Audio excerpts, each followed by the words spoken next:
Silahkan komen, like,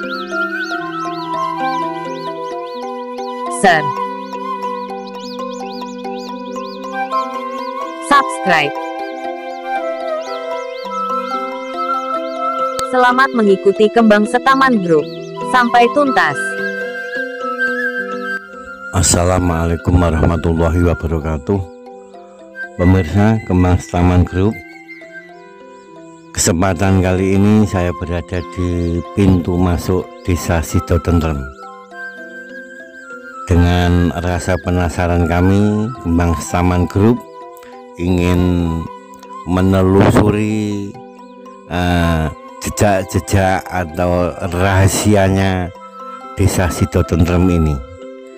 Karena saking penasarannya kami ingin tahu bahwasanya di Desa Sidotentrem ini banyak melahirkan para tentara nasional Indonesia yang sangat banyak sekali dan sangat berbeda dengan desa-desa yang lain. Mungkin di Kecamatan Bangilan, bahkan di Kabupaten Tuban, satu-satunya desa yang banyak melahirkan tentara nasional Indonesia adalah di Desa Sidotentrem ini. Maka oleh sebab itu pemirsa, ikutilah perjalanan kami untuk menelusuri rahasia Desa Sidotentrem. Oke, let's go.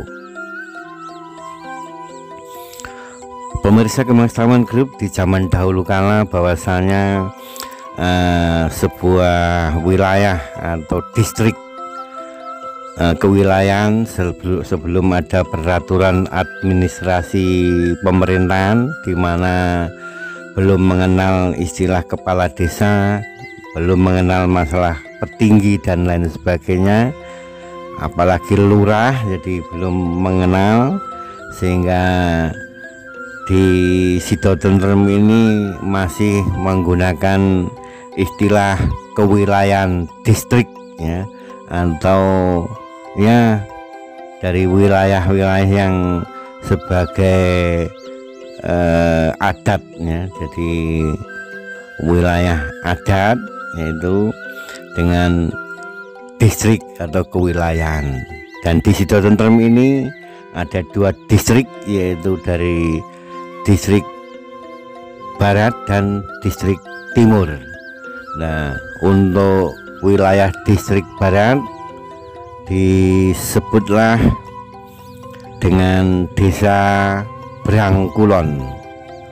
Begitu juga untuk wilayah distrik timur disebut pula sebagai Desa Brangwetan.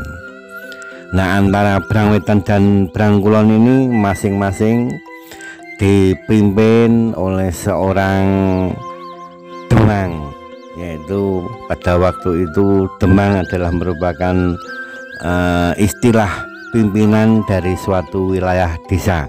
Jadi sebelum ada lurah, sebelum ada petinggi, sebelum ada kepala desa, jadi istilah zaman dulu adalah Demang, itu adalah orang yang memimpin dari suatu distrik kewilayahan tersebut. Maka oleh sebab itu di Sidotentrem ini akhirnya di Brangwetan dan Brangkulon ini ada perbedaan pendapat, yang mana di Brangwetan ini bisa menerima aturan-aturan yang ada sesuai dengan pemerintahan zaman dahulu ya. Namun di Brangkulon masih tetap memegang pedoman-pedoman adat istiadat orang Jawa kuno, yaitu dengan sebutan Ndoro. Sedangkan di Brangwetan sudah Demang namanya. Namun di Brangkulon tidak ingin atau tidak mau menjadi seorang Demang, yang biasanya Demang itu merupakan suatu bawaan dari pemerintahan di atasnya.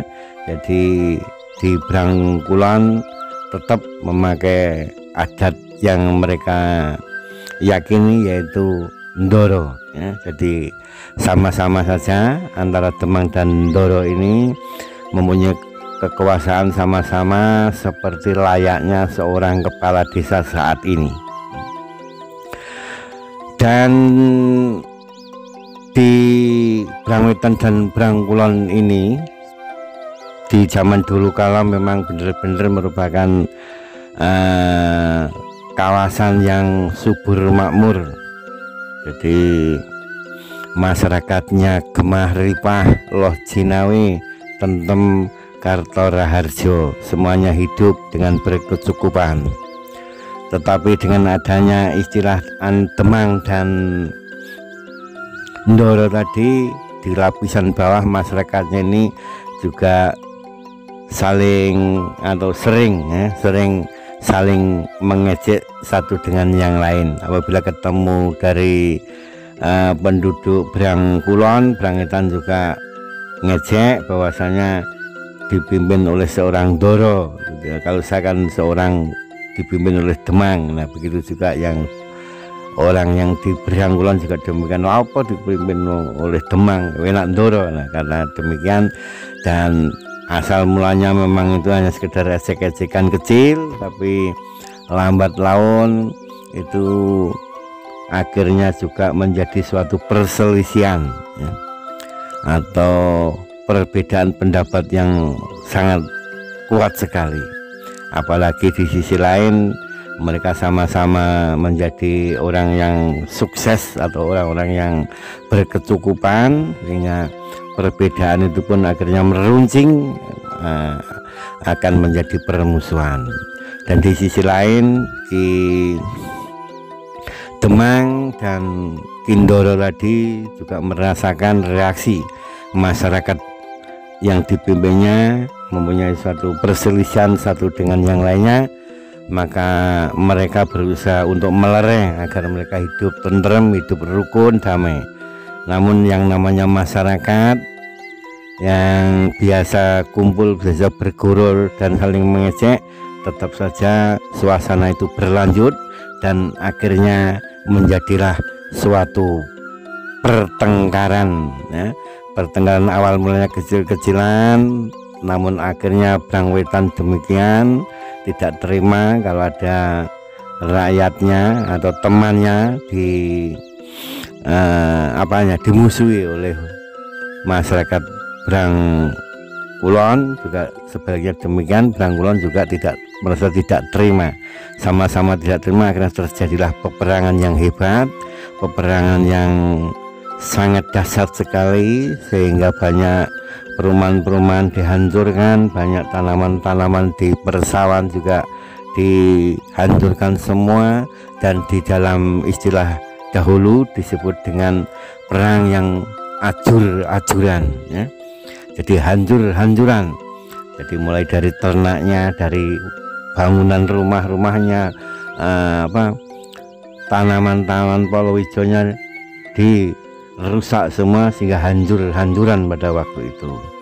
Dan karena saling hancur-hancuran tadi, sehingga itulah terjadi istilah juron, karena semuanya ajur-ajuran ya, juron.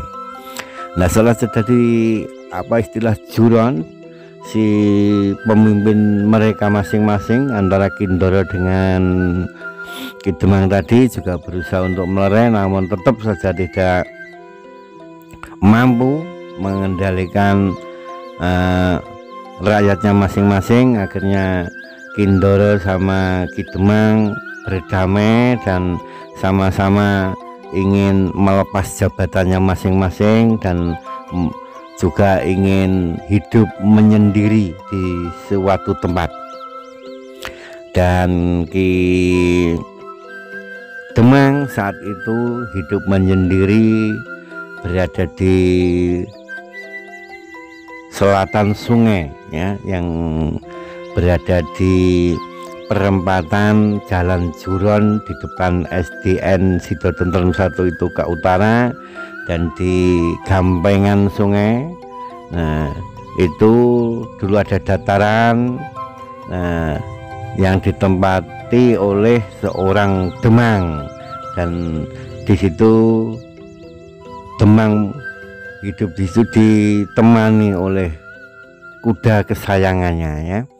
Jadi pada waktu itu Ki Demang setiap keluar dari rumah ya selalu membawa kudanya yang dibangga-banggakan, dan akhirnya sampai meninggal Ki Demang pun dimakamkan di tempat itu pula. Namun sekarang pemakaman dari Ki Demang itu sudah porak-poranda, tidak ada sisa karena ditelan oleh arus sungai ya, karena erosi dari sungai sehingga semuanya hilang ya, tanpa bekas. Akhirnya kembang taman sendiri tidak bisa melacak keberadaan petilasannya, dan akhirnya kembang taman melanjutkan perjalanannya menuju kepada petilasnya Ki Ndoro tadi ya, Ki Ndoro.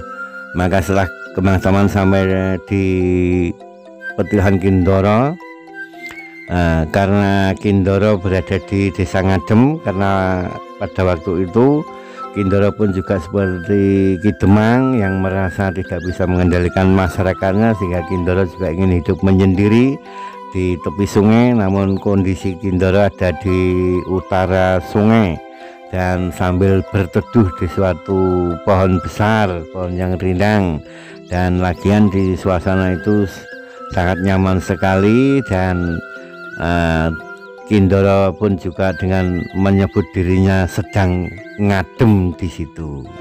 Dan sampai sekarang kawasan yang ditempati berteduh oleh Ki Ndoro tadi disebut Ngadem ya. Dan Ki Ndoro pun juga akhirnya meninggal di suatu tempat di situ, dan sampai sekarang petilasan atau makamnya masih ada dan oleh masyarakat disebut Punden Ki Ndoro, Punden Ngadem ya, Ki Ndoro yang ada di tengah-tengah persawahan di utara sungai.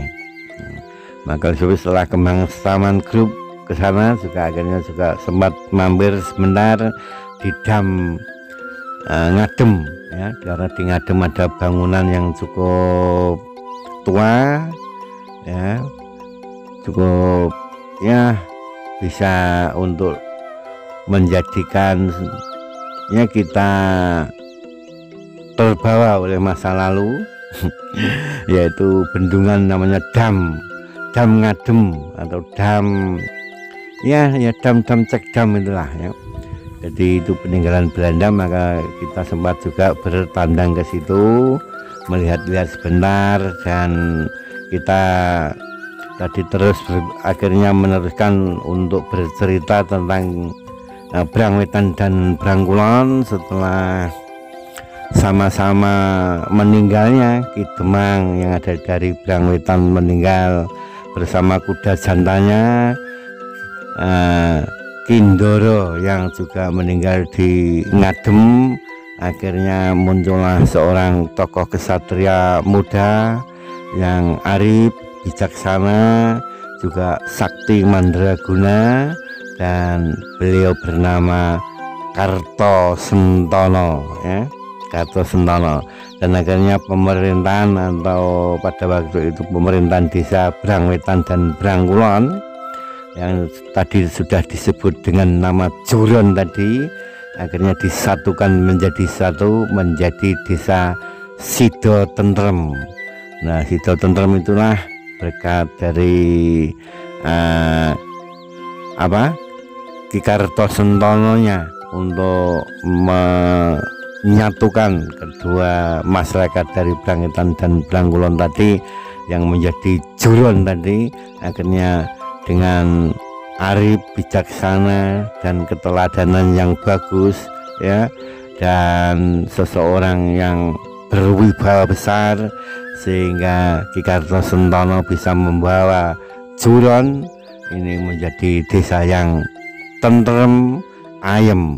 Akhirnya muncullah kata sido tentrem. Nah, dengan karena sudah tentrem ayam tadi, akhirnya Ki Kartosentono pun juga mendidik para warganya untuk bersifat yang arif bijaksana dengan ajaran-ajarannya, dan sehingga banyak pula masyarakat yang mewarisi karakter-karakter dari Kartosentono, sehingga itulah akhirnya banyak warga Juron saat itu menjadi pamong desa yang menyebar di mana-mana di wilayah di luar desa Juron ya. Dan akhirnya berkembang terus, dan masyarakat Juron akhirnya menjadi seorang tentara, karena pada zaman penjajahan membutuhkan juga tentara yang gagah berani, sakti mandraguna ya. Akhirnya Juron lah, jadi atau masyarakat Juron lah yang banyak sekali menjadi tentara-tentara nasional Indonesia. Nah, demikian pemirsa, adalah sebuah penelitian kami dengan cerita yang apa adanya ini, mudah-mudahan berkenan, dan cerita ini juga dilandasi dengan petilasan-petilasan yang ada dan informasi dari masyarakat Juron dan sekitarnya ya. Jadi Kembang Setaman menyimpulkan bahwasanya Brangwetan dan Brangkulon yang bertengkar ajur-ajuran lalu menjadi desa Juron. Setelah Juron lalu disatukan oleh Ki Kartosentono menjadi desa Sido Tentrem, dan akhirnya sampai sekarang Sido Tentrem masih berdiri tegak dengan masyarakat yang adem ayem, guyup, rukun, gemah ripah, loh jinawi. Dan mudah-mudahan apa yang kami sampaikan ini bermanfaat untuk semuanya, terutama untuk masyarakat Sido Tentrem, dan mohon dimaafkan apabila ada kekurangan dan kesalahan apa yang kami sampaikan ini. Akhirnya wassalamualaikum warahmatullahi wabarakatuh. Karena bukti tertulis untuk referensi dari sejarah tidak ada, maka cerita ini tercetus oleh Kembang Setaman Group. Dan apabila ada kesalahan pendapat dikarenakan keterbatasan informasi yang kami peroleh, mohon maaf bila ada kekurangan atau kesalahan dalam cerita ini.